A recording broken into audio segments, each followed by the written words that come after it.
Hello, everybody. This is Dr. Mel B of Scholars for the Soul here for day 2 of our live series. We are talking about going from overwhelm, owning it, as we are discussing how to transform your instructional rollout plans so that you are not making it seem like it's another thing on teachers' plate. We already know that if you look at your resignations or your teacher retention rates in your district or even in your own school or in the country, in your state, it's happening everywhere.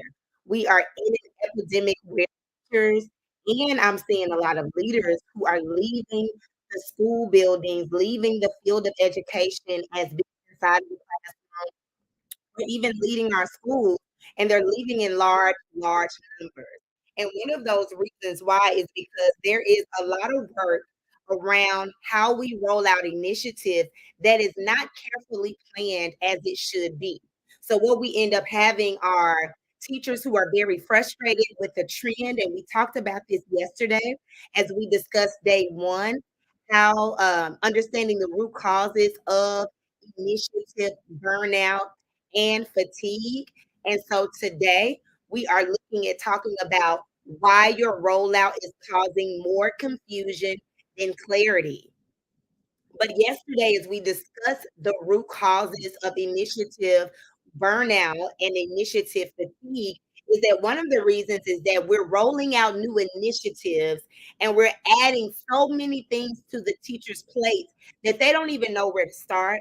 They don't know how to engage. They don't know what to eat because it's so much there that is too much to consume. And so a lot of teachers have gotten hip to the trend. They know that every couple years, we even had somebody on yesterday who was one of our lovely community sisters, but she's working in a charter network, and she said the initiatives are rolling out every few months, which is absolutely ridiculous because there is no possible way you are able to gather holistic data, meaning data that looks at the numbers and the people behind the numbers. There is no way you're able to gather this kind of data to actually see if the work that you were doing is actually working. So now we're just cycling through. And sometimes I'm gonna be real with y'all. And if it steps on your toes, you might need to holler out. I'm just gonna be real. One of the reasons why I see a lot of, especially when you're talking about charter networks, but any school for that matter, we're putting out all of these different programs and curriculums because we think it sounds good and it makes our schools look good. But more so, we want to toot our own horn as leaders who are doing equity work because we got this in place, because we've hired this consultant, because we've used this curriculum or this program, or we've got this DEI workshop. And so we post all the mission statements. We put all of the values on our websites, and we got pictures of multicultural children in our hallways. That and that's beautiful.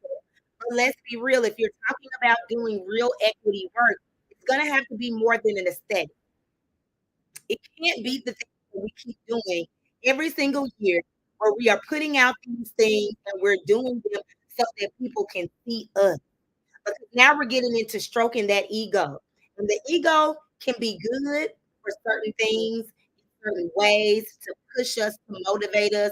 But the ego is a slippery, slithery snake because it whispers in your ear that this is more about you and your reputation and you climbing that professional ladder than it is about the children, the families that you're serving, and the teachers who are serving those young people. So now we're rolling out initiatives year after year, months after months, and we're seeing teachers leave the school. See, this is where we got to be real, y'all. I'm just gonna tell it like it is. This is where we have to be real. We have to actually look and see if we've got so many teachers. Hey, y'all. Okay, I'm gonna talk about this up in a minute, Kareem. I just saw y'all over here on Instagram. If we are actually looking at what we are doing and the purpose of what we are doing, we will begin to see that if teachers are this upset about coming to the school to teach these babies. Now, I know the babies are different than they were 10 years ago. And we can talk about 3 years ago before. I mean, we can complain about all that, but what I'm hearing, because I stay tapped into the teachers. Yes, they talk about the kids, but what's more so bothersome for them are the adults in the building, particularly those in leadership. Why? Because teachers don't feel like their voices are valued, let alone are they even given space to be heard, or are they considered and then actually implemented within the systems that make decisions for the teachers who work with the babies. We've got to care for the people who work with the babies if we want to see the babies flourish. But we skip that middle line and we say we're doing everything for the kids and not bringing consideration into how is this going to help support the soul, mind, emotion, the soul of the adults who have to carry out this initiative. This is why this work that I'm talking about is so important. This is why the master class that I am hosting on Saturday, everybody who signed up for the challenge, you should have already gotten your emails. You will be getting your link to the master class, which will be Saturday morning at 10:30 a.m. Central Standard Time. This is why this work is so important, because I love having these conversations, right? I think these are great launch pads, but they're launch pads. We got to couple it with the work. And if you work with me, you know we're going to talk about that soul. We're going to talk about the mind, will, and emotions and its place in the work. We're going to do the unpacking, the uprooting. We're going to talk about all that. But at the end of the day and at the beginning of the day, we got to put in that work. I'm about combining. It's a both and. We can't spend all day only talking. We need to now see what is the work that I am positioned to actually do. That work could be unpacking work, right? Because you can't put stuff on top of the layers if it's a lot of trash. If your garden looks like a landfill, it might be just time to throw away some trash. You might not can build and plant seeds right now. You may need to throw away trash because it's filled with foolishness and mess because you've been burnt out. You were a teacher who would experience this teacher initiative fatigue, or I'm sorry, this instructional initiative fatigue. Every few years is something else. Here the district go, here the state go. They got another good idea, another $1 million curriculum that ain't gonna work, right? That's what teachers are saying. They're like, oh, you bringing in this new curriculum, you got this new instructional initiative, this ain't gonna work. If you don't know, I talk just like this all the time, right? Because I need y'all to understand where I'm coming from in this. It ain't gonna work. I said it just like how I meant it. Because that's what teachers are saying. And they're saying it even if they polish it up and say it in a more professional way, whatever you want to call it. That's the soul's connection to the work that you planned all summer and you thought was lit. It was exciting. This is going to make a difference. And here's what I'm telling you. I'm not saying that the rollout, the initiative, the instructional program, or whatever it is you're bringing doesn't have promise. See, this is where we mess it up. It's not that it doesn't have promise, it's that the way you rolled it out doesn't sustain the promise and push it into reality. Now we're able to see the promise be a manifestation, right, of what we want to actually see happen. Thank you, Abby. That's why it's radical. I don't know why it's radical, but it's got to be radical because we got to care about the teachers who are carrying out the work. It shouldn't be radical, it should be normal. What's sad about the word radical that I notice, but I hear us saying the word radical and I affirm it in why we say it's radical because we're so out of order. We're so out of order with the way things should be. It's so backwards that the things that are radical, like radical belonging, radical love, radical teacher care, that shouldn't be radical. It should be our norm. But because it is not our norm, a lot of us who are disruptors, right? And that's what this work, instructional leaders, is going to call you to do. You're going to have to disrupt some things. You're going to have to push the what is it called, the hoe or whatever garden tool down, and sometimes you're not going to be able to break ground because it may be so hard that it may need to be water there.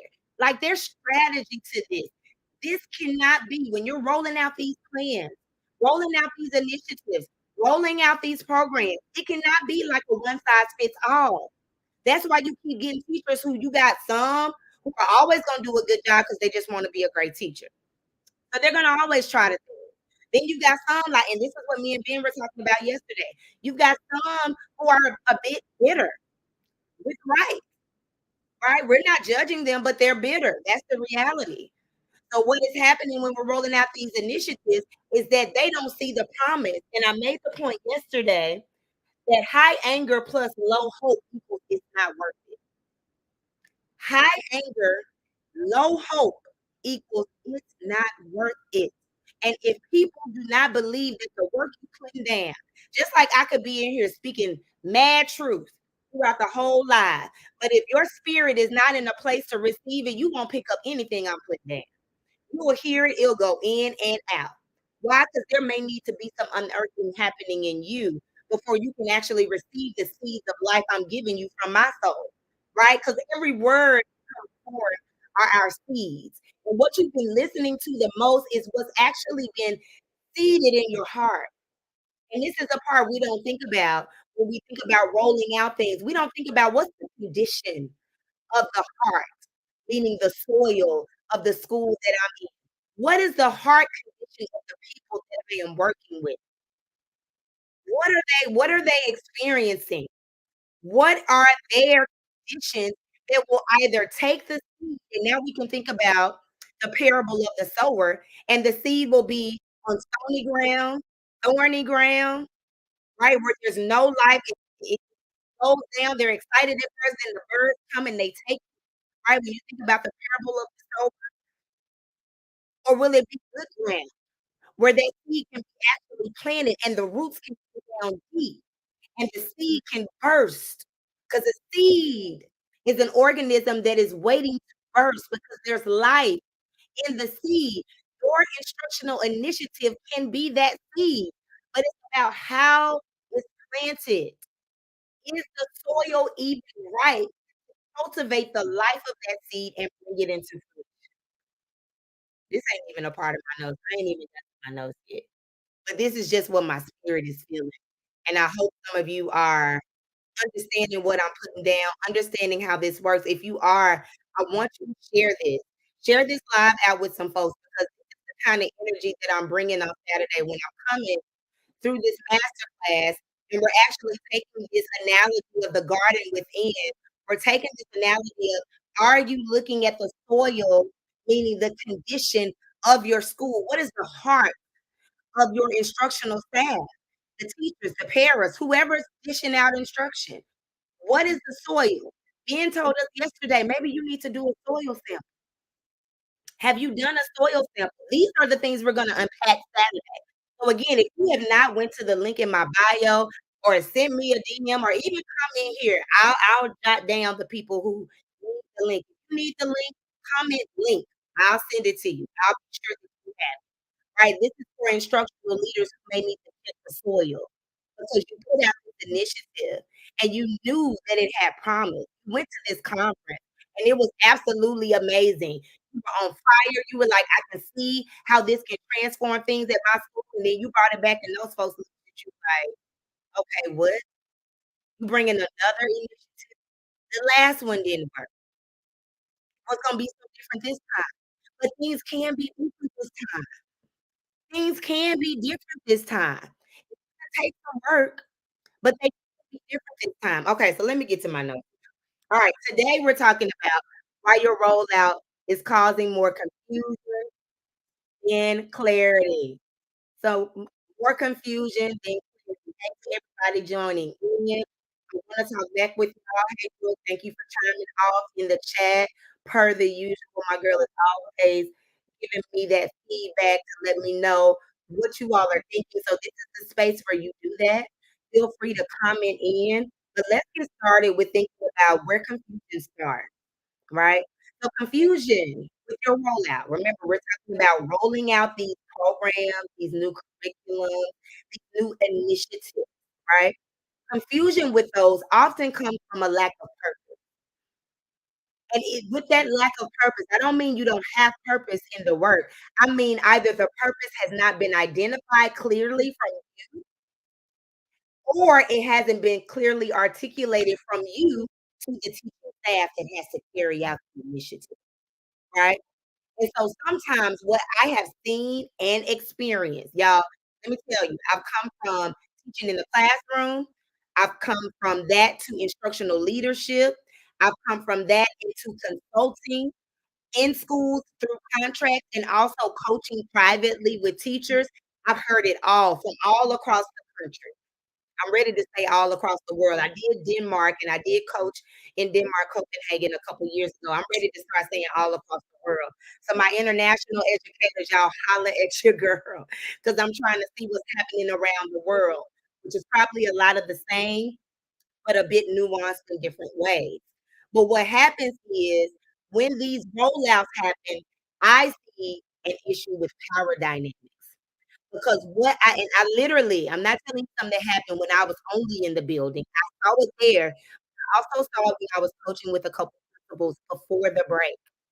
And they were not brought in to collaborate. These are principals brought in to collaborate on something new that was coming into their building with the teachers that they lead. I want y'all to think about how highly problematic that. And so for me, it doesn't stroke my ego as the consultant with the contract to come into your school building and tell you what to do in your building with people that I barely know, if I know. It's not an ego stroke for me. That shows me there are power dynamics that have yet to be examined. I'm sure people are discussing them in their own pockets, right? People are talking about this, but to be told what's going to happen in the school building where you are leading, even if you're the instructional coach and you're leading and responsible for the instructional capacity building of the teachers who are on your team, that's showing me that something's happening here. And what's happening is there's an us versus them dynamic at play. Because when there's an us versus them, it means this is a hard truth. This is a hard truth, and if it fires you up in a way, I want you to sit with the discomfort. It's a part of unpacking and growing, examining. I want you to sit with but what you're really kind of saying, the message that's coming across is that I know what's more important, I know what's better, and I know how to plan for you and your school better than you. So I don't involve you in decision making because I don't believe that your input is valuable to the decisions we are making. You may not say that out your mouth. You may not even feel that in your heart. But what it communicates to other instructional leaders in the building who are not brought in on the decision making is that their capacity, either you don't believe they have the capacity to make the decision, or you don't believe they have the capacity to make the right? And it could be even more complex than that. But that's kind of where that's kind of where my mind is going with that is that there's a lack of belief in people's capacity to do a thing. And I know yesterday I talked on my little note. Yesterday I talked about adult learning theory, and I talked about one of the oh here it is, self-concept. That's one of the principles of adult learning theory. And it says that when you take into your planning and consideration that teachers are actually capable of making decisions, that instructional coaches are actually capable of making sound decisions, right? Now you've got more investment and more accountability because I told you yesterday the research shows when adult theory is brought into play, when there is a clarity on purpose that's resounding with everything that you're discussing with this rollout for this initiative, more teachers are bought in. And this research comes from the Journal of Educational Change just in 2019. This is not antiquated research. This is adult learning theory research that if you're providing, you should be considering in how you're planning it out. I had to go back to the drawing board. Even in this current thing that I'm working in, I had to go back and say, okay, I relied on another entity to do that work when I needed to do that from the front end. Because now I've got to take ownership in the way I'm rolling out the work, even though I don't have the autonomy nor the authority, but I have a position intentionality and a certain privilege that comes from an educational consultant who's been hired to do a work, as an instructional coach who works with the teacher, right? As the person who is the expert in the building, so to speak. So with their responsibilities, I'm not telling you something that I think is just for you. The work I have to do is it comes in cycles for me as well. For me as well. So when I think about those power dynamics, that creates a lot of confusion because sometimes we don't think we need to tell people what the plan is so they can be clear. So now, because of those power dynamics, and let's be real, sometimes they're passed down because you were done like that, then you get into a position of instructional power where you're a coach or department lead, and now you still are internalizing the norm where we just don't tell people what they gonna do because it's their job, right? And I get that it's their job. I get that it's their job and their position to be, responsible for carrying out certain initiatives. But y'all, we're talking about initiatives like my brother Kareem in hip hop and social emotional learning, like my sis Dana on here when you're talking about multilingual learners, right? And doing the work of equity in that lens. When you're talking about my work of culturally responsive teaching and social emotional learning or restorative practices. Any of that work, that's soul work. Ben told us yesterday, we're not machines. Although education currently is a system that's ran as though we are machines. So we grind and hustle. We get on the factory line. We pushing out initiatives in step and in line with the machine analogy. And we're whole human beings who are not conquerors, but we're cultivators, right? It, we're more than conquerors. We're cultivators. We're cultivators. And so the interconnectedness of our roots, and I can see this analogy that Ben brought in. If you missed the live yesterday, I posted the replays, what's the last two posts on my page. Take some time, ride in your car, get dinner ready, and just go back and listen because he talked about how interconnected our roots are and how they don't have to suffocate each other, but they actually those tendrils come and connect with one another, right? And give more life to the tree or to the plant or to the flower that is breaking ground to produce good fruit, right? That good fruit can be diverse fruit. It can be multilingual fruit. It can be emotional intelligence fruit. It can be diversity fruit, right? Where we can see diverse ways of being and learning and thinking and having love in the space where pedagogy also resides. It's a both and, right? But if we don't think about those things, if we're not careful to really, really look at how we're perpetuating this us versus them, and I'm talking primarily to those of you who are carrying out these instructional initiatives, you got to make sure you're not perpetuating the us versus them. Are you clear and transparent? We talked about a true vulnerability, and I think that's a powerful component of this work. Yes, we gotta unlearn these bad habits, Kareem. We gotta unlearn them, and we gotta be willing to say, because I need to unlearn them, it's not about me being good or bad. It's not about having to be in a binary. It's about, am I in a space of humility, not competence where I know it all, but humility where I'm willing to learn because culture is evolutionary, right? And my position is understanding the evolutionary stance and position of culture now positions you to be revolutionary.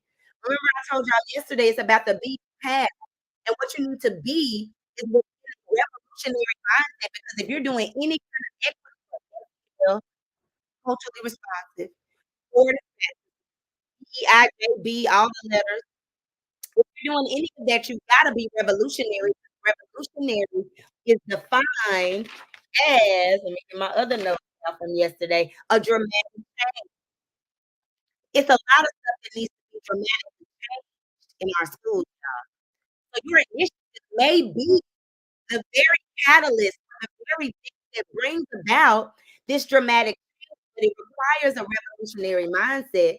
It requires us to first leaders who are the ones to lead in that revolution by having a dramatic change of what leaders have been known for hoarding power, telling other folks, putting people down, not sharing certain ideas or not sharing insight and clicking up and hoarding information and gatekeeping space. Now I'm gonna be revolutionary because I'm gonna decide to be transparent and vulnerable about what we're doing with this rollout initiative, right? Which is gonna help build the trust. As I'm learning about the garden within, I thought I had the book right beside me. I don't think I have it right beside me. But I'm telling y'all, it's a good book. If you look up The Garden Within, it just came out. Did a little talk with Oprah about the book. If you Google search it or look it up on YouTube, her name is Dr. Anita Phillips. Amazing book, and I'm only on chapter. I've been taking a chapter a day because it's not dense, but I wanna sit with it. I don't wanna rush through it. But as she's talking about cultivating this soil, she talks about some essential elements that we have to have when we are cultivating our garden, right? Meaning our heart, meaning the fruits of our spirit, love, kindness, peace, patience, self-control, faith, right? The ability to believe and hope in a thing that we can't see, but know that if we can do the work and partner with one another, we can see that thing happening, right? But she talks about there being some essential elements, and they are water and air. And sometimes when we have weeds, and that's why I was talking about this yesterday with Ben, and I won't define what those weeds are, but I will say that weeds choke out the nutrients in its neighboring plants, in the neighboring roots that are nearby. And weeds, you can't just chop off. My goal is to get into gardening this year. I've been thinking about it a lot last year, and I wanna actually do it this year.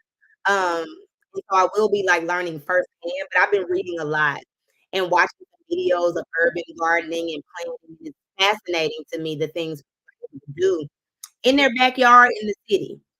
But one of the things that I learned about weeds is that you can't just chop a weed off. It has to be pulled out from the root, because if you chop it off where you just can't see it above the surface, it will quickly grow back. And see, that's the thing we've gotta think about is when we have weeds, and you can imagine what those weeds in your school are, and we're gonna define those clearly this Saturday during the master class. I'm gonna put this up here so people can know. You need to register for this bonus master class. The link is in the bio. And we're gonna go deeper into what could be possible weeds, and I'll give some examples for you to think about. Well, what could those weeds be in your school that where you may have some good seeds that have been planted and you see some good fruit or you see some good plants, some good foliage coming out of the ground, but the weeds come and choke it. Every time you get good going, it's not sustained, right? Thank you, Green. It's not sustained, right? It's just that you've got the weeds that keep choking out the nutrients that the plants need to keep thriving. So you gotta think about, in order for me to build trust, I've gotta be a great surveyor of the land, right? In order for me to make sure that this initiative that I'm rolling out is not super confusing, because I refuse to be vulnerable. I refuse to share insight. I refuse to be transparent, even when I'm messing up, right? I think I saw Brooke making a comment, "You're not bad, you just have forgot about curiosity." And I think that's so important because sometimes we have been taught that to be curious is to be mischievous. Think about how we have sometimes raised our children. Right, right. Because we've raised the root of that, Brooke, is that we have with our young children, we have gone and, even for us as ourselves, maybe some of us are breaking that curse with our own babies. But maybe some of us as we were growing up were reprimanded or disciplined or got in trouble or scolded for being curious. And so then we began to conceptualize curiosity in a binary of badness, right? You're being mischievous. You're doing something you don't have no business doing. Who told you to do that? It's like every time curiosity wanted to spring forth, it's not going to weed it out or choke out. out of fear, because a lot of times members want to be safe, and sometimes with children, their curiosity can be dangerous if they're not taught the parameters around safety, right? Or if they're not being watched and guided until they're mature enough to make those kinds of decisions, right? Yeah, you're not being a team player. All these different phrases that we have conditioned in our mind to believe that curiosity is a bad. So when we're not curious, we don't think about why things hadn't worked the way they worked. We just push blame on people. Instead of saying, I'm curious as to why this rollout succeeded with the science department, but did not with our language arts or our foreign language department. Let's get curious. So now, who do I need to get curious with? I need to be curious with the people who carried out the work. And I've got to be vulnerable enough to sit in the discomfort for when they tell me that the way you communicated it, or the lack of support, or the lack of clarity on what success and those indicators of success look like, you gotta be willing as a leader to sit with that discomfort that says you could have fixed something a little bit better, or you need to grow a little bit in your communication. I know it was clear to you in your mind, but baby, in that email, it was way too lengthy, way too wrong. You send it at the end of the day. People are tired. Like there's so many things that breed confusion. But if our ego takes place, if our ego becomes a we, right? Not a motivator, but it becomes something that chokes out our capacity to actually be curious and learn, we miss the opportunity. Now we wasted more money. We see districts doing it all the time, wasting more and more money on all these quick fix box programs, thinking they're gonna fix something that requires a more lengthy process, right? So here's your action step number 1. Y'all know with this challenge, this is a challenge. This is not just a sit and get conversation. This is a challenge, right? So I want you to look at step number 1 or action point number 1. All right. So it is if you have experience in negative rollout. I want you to, and this could be as a leader. So if you are a leader and you had something you rolled out, whether the district made you roll it out or you did it on your own, whatever it is, climate issues or culture changes or instructional programming or strategy, whatever it is, I want you to think. If you experienced a negative rollout, that means when you went around, you didn't see teachers doing it like they're doing it. You didn't see the majority of your teachers putting it in play. Most of them were back to doing what they do every day all. You didn't see success, didn't have any data to report back. Whatever that success was supposed to be, you didn't, okay? What would you identify more with the okay, so let me rephrase it. Let me rephrase it, 'cause I was typing this was to talk while I was driving. If you could answer this question, would you say that the reason it was not successful was because there was more confusion or there was a larger lack of clarity? So maybe you told there was more confusion, meaning you had all the systems in place. You don't know why, but the people were just confused. They didn't get the purpose. They didn't understand why we weren't doing it. Or are you real with yourself to say, I really didn't understand it from the district. I wasn't clear on the purpose. So I know if I didn't have the clarity, the people definitely didn't have the clarity. I just did what was told. So I want you to think about what do you think the reason is for that? Would you say that you were very clear? Some people will say, "No, I was, Dr. Mel. I was clear. I was concise. I was even transparent like you've been talking about. I told them all the things." Right? I explained the purpose of the initiative. I connected it to the struggles that they're experiencing. I showed them what success looked like. I gave them like a continuum of a stage 1 or a stage 2 or phase 1, phase 2, and phase 3. I did all that, right? I had all that in place, and it's still confusing to me. If that's your answer, now I want you to think about this. Who told you that answer? Who gave you that answer? Who told you that you were being clear? Who told you that you were being concise? Who told you that there was support there, that everything was clear sailing? Who told you that? I want you to gave you that day?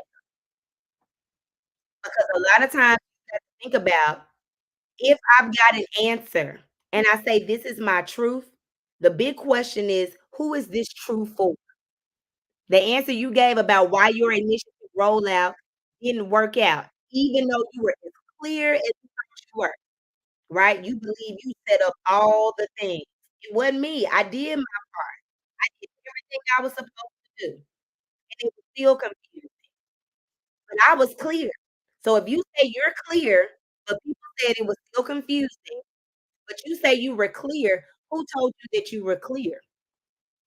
Where did you get that answer from? A lot of times the data and the the the the thoughts that we have in our minds about our beliefs around the work we're doing and how effective we are in the work we're doing sometimes come from this place of masking, right? Because we don't wanna be seen like somebody who didn't do their job correctly, right? That's like the first thing that we're dealing with is that perfectionism, not this growth idea that this is something new. I'm taking a risk just like you are, right? And as I'm taking this risk, I know that I'm not gonna get all things right, but I also understand that as I don't get all things right, I'm being vulnerable about the process. But that's not what we usually do.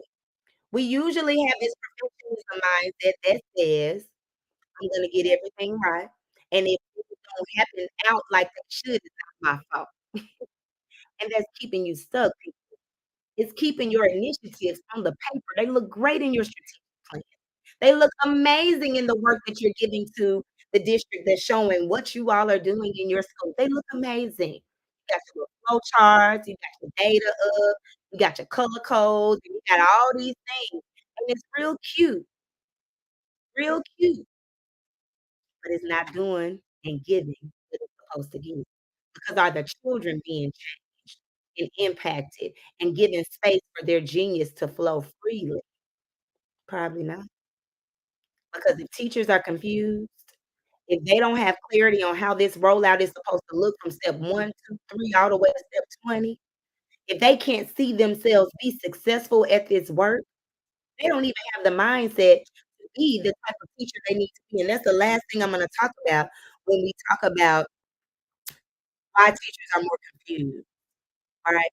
A lot of the reason why teachers are more confused is because excuse me, is because there is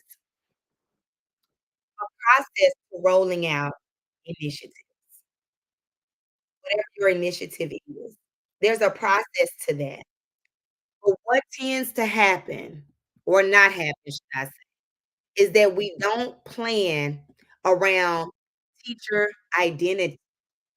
Who do the teachers need to be in order for this initiative to shoot to the stars? I was reading, and I was gonna talk about this yesterday, but I didn't wanna hold us beyond, an hour time.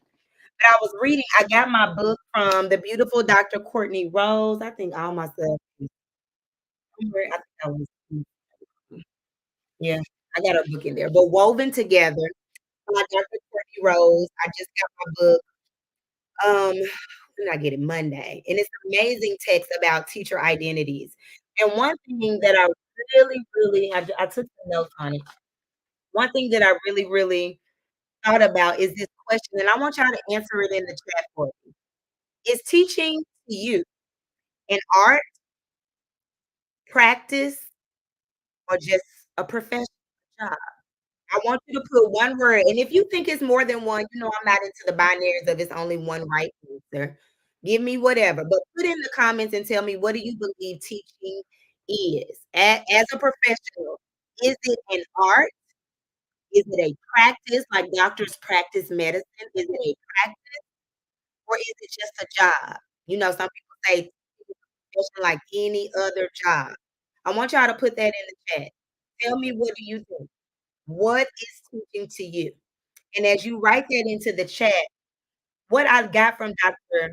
Courtney Rose, is that she talks about these 2 research pathways for teachers and how they see themselves through identity or identities, right? So it's the mindset of teaching is what I do versus teaching is who I am.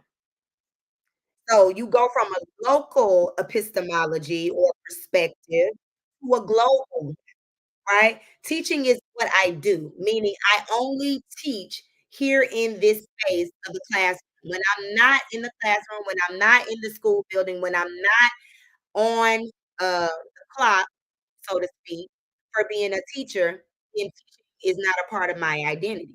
It's just what I do when I go to work. But then there's the other thought of teaching is who I am. I am not just a teacher, right?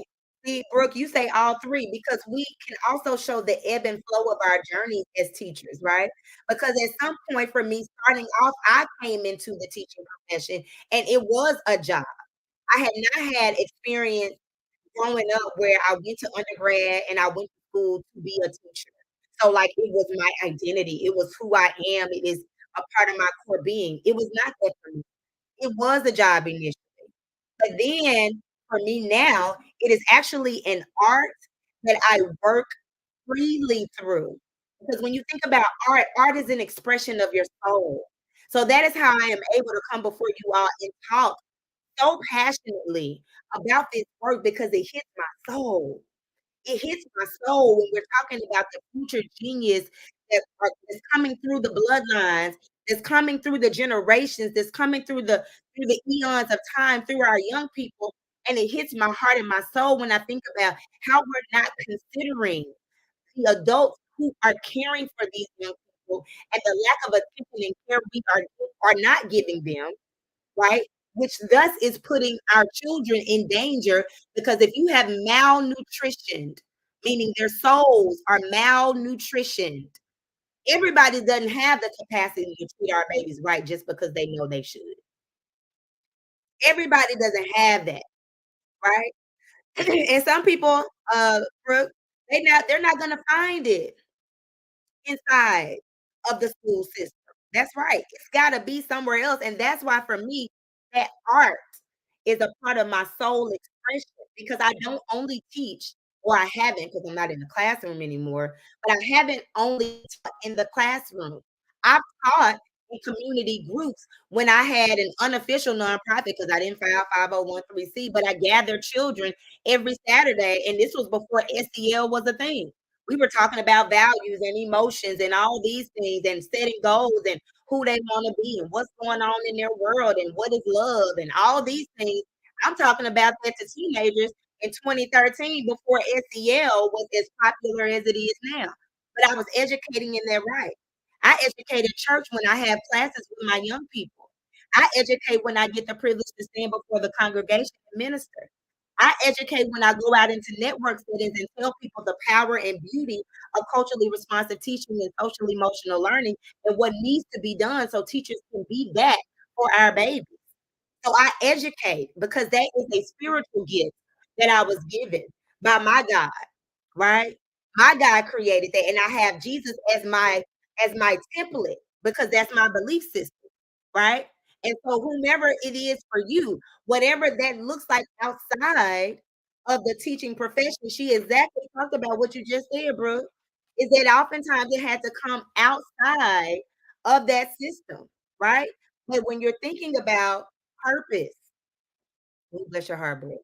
When you're thinking, Brooke said, I educate my conservative relatives and neighbors. Yes, bless your heart. Bless your heart. And that term conservative just takes me on a whirlwind, but I'm not gonna go there today.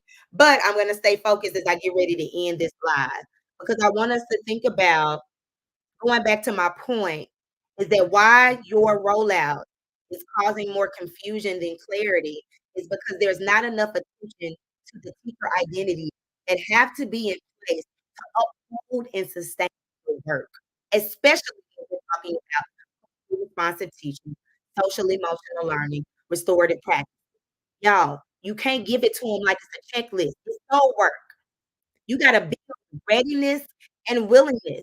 They've got to see their purpose. And one of the things we're going to talk about, because we're not going to talk about purpose in like a fluffy, um, superficial way that's like purely motivational on Saturday during the master class. We're actually going to look at the zones of life from some research um, that I've gathered for this Saturday's master class, and I'm super excited about this. This is purposeful work that can actually give you this launch pad. I'm going to use the phrase launch pad throughout the entire challenge to describe what it's giving you. It's giving you this launch pad so that you are now prepared to do what you need to do to plan these rollouts effectively. But if you don't know how you can plan them effectively, and if you don't have the tools to actually see what is the purpose of what we are doing, we can't keep putting stuff on the checklist and check it off to say we've done this for the school and the kids are still failing. Now we get into victim blaming. Now we get into the children actually fulfilling these self-fulfilling prophecies that fulfill these stereotype threats that say Black and brown children cannot excel. I didn't say succeed, I said excel. They can't be the geniuses that come in and enjoy learning. You know, I have to do a lot of slowful and progressive um soul work with the teachers and people that I am blessed to serve in my capacity. 'Cause I don't from the abundance of the heart, the mouth speaks. So whatever people are telling me, it means that that is coming from a word seed that has been put into their heart. And so I take the time to carefully help them to examine, because I don't have all the answers, but help them to examine where these words and where these beliefs, because they're a belief now. The words that are coming out of your mouth stem from a belief. Right? And see, they say there's nothing more we can do, Brooke, because they're angry that when they tried things, it didn't work. And instead of using that anger as a motivating emotion, not a horrible emotion, because anger can be very telling. Instead of using that emotion of anger as a curiosity tool, like you talked about earlier, to figure out what's not working and why, and what do I need to do differently? Who do I need bring into the partnership, into the circle, we take that anger and we put it with low hope, and now there's nothing more we can do.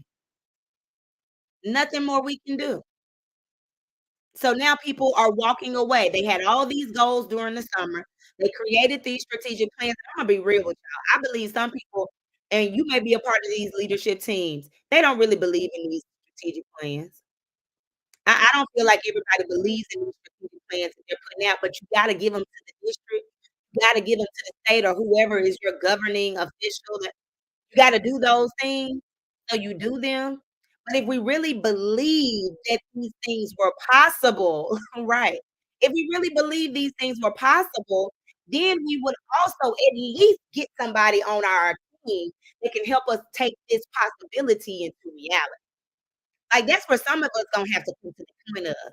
Some of us gonna have to come to the point to realize we don't really know how to get this thing going. We don't really know how to get this rollout planned well and effectively. We don't really know how to get this initiative in play. And that means that's okay. Right. You keep doing the same checklist and saying it's not working. No, you not working it right. I'm sorry, but not. You've gotta be able to look and say, we can't keep blaming the victims for why what we're doing is not working. Sometimes it's time to go back. So on Saturday during our master class, and again, I'll make sure this is in our comments. I need you all to be registering for this master class. You're gonna get a free success-driven rollout roadmap. I know there was a lot of letters, right? A lot of words, but it's a success-driven roll-out roadmap because I know I'm gonna say this with a lot of surety because it's my experience in the classroom, in leadership, and as a consultant. What I'm seeing and I'm knowing that happens is there is not clarity on why we're doing what we're doing, what success looks like, because most initiatives take a couple years for you to even gather data to see if this is working. We're trying to fix this stuff like a microwave. We acting just like how the society is training us based on TikTok, based on Reels. Like, I have some people that are coming to the live, they'll stay in the live, some people will see it, and because their attention is not insatiable, like, it's not satisfied, or they're just wanting to see something else, oh, we can't sit to stay with nothing. We got a hard stick to stay problem, and I know I'm talking truth today. If you're not an instructional leader, if you're not in this, then maybe this doesn't pertain to you. But if you are, you should have been sticking and staying. Unless something really major came up that you had to leave. I understand. What we're gonna talk about Friday, or I'm sorry, Saturday during the master class is we're gonna talk about the 3 identities and functionalities of purpose. How does purpose and being clear on your purpose of this initiative that you're trying to roll out, or we can revamp one that you've already rolled out. So don't think it's too late. If you got something you tried to roll out and it's flopped and you see this, you need to really be in the master class. You really need to be in the master class. Why? Because we can help you, right? It's a community of people and it's free. Right? I'm giving you some of these starting tools you need to kind of realize what space and where you need to go, and we're gonna do a few more things, right? But the purpose that we're gonna talk about, one of the things I'm gonna give you a sneak peek into one of the things we'll go into on Saturday. Purpose meets a need, and this is cited from the work of Dr. Phillips. She's a trauma therapist, a life coach, and a minister. Purpose meets a need. It's about sustaining others, hearing their stories, their perspectives, and their ideas, which you will use and implement to solve problems because your initiative should be solving a problem. And that's what we're going to talk about. So sometimes we got to go back. What problem is your initiative solving? And how can we be very clear about that? And we're all about making the connection, right? So we're going to be connecting a lot of things on Saturday. And then we're going to talk about the gardening work that is messy, dirty, and unpredictable. I don't like that unpredictable part. People won't think they're gonna hire me because I know my stuff. I come in right, bro. I come in and, I'm giving good knowledge, but, I'm new to your soil. I'm a good gardener when it comes to this work, but sometimes I may have to do a soil sample. Some people want me to come in and just drop the seeds and see it grow. Uh-uh. I'm not a magician. I don't do, witchcraft and magic and tricks and all that. That's not what I work in. I don't operate that way. It's procedural. It's process oriented. That's what purpose is. It's process oriented.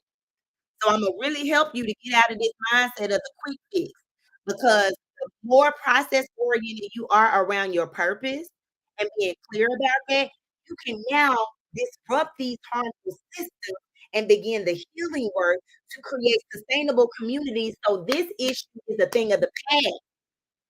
We don't have to keep having the same problems in education, but we keep having them because we keep upholding these systems like they're God, like they're golden. And you see it's hurting these babies.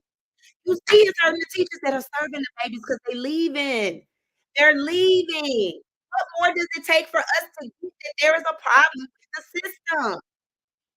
I'm telling you from experience working with teachers from New York all the way to Oregon and California.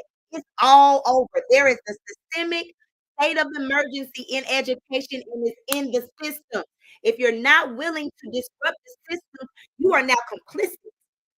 Let me call you out. You are now complicit with the system. You are now perpetuating the very thing you talk about that you don't like, but you're not using your positionality or your privilege or your power to actually advocate and bring along the people that need to speak up for themselves to get the work done so our babies can experience liberation in their K through 12 classroom, and they don't have to wait to get to college to start having this revolutionary mindset. They don't have to wait until they're out of the K through 12 schools. We got kids who just are in the 8th grade. Can't wait to get out of these systems. They see the systems better than us grown. But you know what blinds us? Capitalism. We get paid a little bit. We get some nice money. So we stick and stay because we got bills to pay. Ooh, that was tight. We stick and stay because we've got bills to pay. But let me tell you, that's disingenuous and that's a lack of integrity, and you're gonna have to account for that. So if you're ready to change that narrative and uphold your integrity and your purpose and your value as a human on this earth with a soul rich of love, vulnerability, love is what's gonna fuel your next, not so we're gonna break all those down this Saturday. So again, I think it's in the comment on my um, on my pages. It's in the post. Y'all find if you need me to send it to you, I don't mind at all. Send me a DM. I will send you the link for this Saturday's masterclass because we're gonna go. I only gave you one purpose, and I about preached it, right? And then the purpose needs to be that I broke that down just now. But there are three that we're gonna go into. And we're gonna do the other two. We're gonna take all three, dive into them deep on Saturday, and we're gonna do some work with this free success driven rollout roadmap. This guide that you're gonna have to really, really get you prepared for a rollout that's gonna work. It's sad sometimes I gotta convince people that you should be tired of failing. Like, we should be tired of trying to do the same thing the same way all the time. We should be tired, but some people are not, and they keep doing things as status quo. But there are those. I've had a lot of signups, and I'm really, really excited for those who are bold enough and ready enough to say enough is enough. I'm going to do the real work that works and ensure that the next rollout that comes out or the revamp of the rollout we just put out is gonna be a little bit better, clearer, concise, so that now I'm building motivation, morale, which actually builds academic student achievement. Don't believe me? Go to the Learning Policy Institute 2018 report. It's in the data. I use research. I'm a PhD, so I use research. So it sounds like I'm preaching. It sounds like it's just, a lot of emotions and I'm revved up, but it's based on actual real research. Adult learning theory. That's what we use here. So I want to see y'all this Saturday. Don't forget, click that link. We're gonna go into that more. And tomorrow is the last day of the challenge. Shout out to those who have been with me both days. It is not too late to invite someone to come tomorrow night. I know it's Friday, but it's gonna be 5 o'clock Standard Time, same place. I will repost what is it? An event on YouTube, LinkedIn, and Facebook, and I will put another event on Instagram. And so for those who are asking, because I need to make sure that this doesn't cut off on me. Uh, yeah, some can't accept the love, Brooke, and that's really sad. But I think some will begin to accept the love the more that love is right in your face, right? The more we normalize love conversation, stop thinking it don't have a place in school. That's a whole nother conversation for another day. This platform that I'm on, especially for my professional development facilitators, I don't gatekeep information. You can now use StreamYard, which I have a year-long subscription, and I added I think it's the last or the highest, plan for individuals. I didn't do business. I'm in the individual class. But you can now add Instagram, right? And it tells you, it gives you directions on how to do that. So now I don't have to have, because yesterday I had my phone and then I had my computer. So my phone was on Instagram and my computer was on LinkedIn, YouTube, and Facebook. Now it's all on the same page. So that's why it looks like it looks.